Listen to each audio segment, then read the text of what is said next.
আগামী 5 বছর 1 লক্ষ বাংলাদেশিকে পাঠানো এবং সেই অনুযায়ী কাজ হচ্ছে। ওই সংক্রান্ত যে সেমিনারে প্রফেসর ইউনূস বক্তব্য রেখেছেন, আমরা আপনাদের সেই বক্তব্যটা শেয়ার করেছি এবং ওইখানে ইভেন অন্যান্য যারা বড় বড় যারা রিক্রুটমেন্ট করে তাদের সাথে উনি আলাপও করেছেন, 1-to-1 আলাপ করেছেন। এবং আমরা আশা করছি যে জাপানে বাংলাদেশের যে আগে যে ইমেজ ক্রাইসিস ছিল সেটা থাকবে না, প্রচুর বাংলাদেশি যেতে পারবে। এবং সত্যিকার অর্থে আমরা এমন সময় জাপানে এটা নিয়ে মুভ করছি যে এই সময় জাপানে যেগুলো ট্র্যাডিশনাল সোর্স থেকে জাপান তাদের শ্রমিকদেরকে নিতেন, সেই জায়গার থেকে জাপানে লোক কম যাচ্ছে। যেমন ইন্দোনেশিয়ার ইকোনমি বুম হওয়ার কারণে ওদের ইন্দোনেশিয়ার থেকে কম লোক যাচ্ছেন জাপানে। সিমিলারলি ভিয়েতনামেরও একই অবস্থা।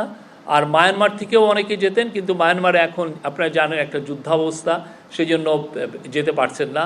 তো আমরা মনে করছি এটা বাংলাদেশের জন্য পারফেক্ট টাইম এবং আগামীতে আমরা মনে করি যে প্রচুর সংখ্যক বাংলাদেশি যাবেন। এটা একটা বাংলাদেশের ইম্পর্টেন্ট ম্যান পাওয়ার ডেস্টিনেশন হবে।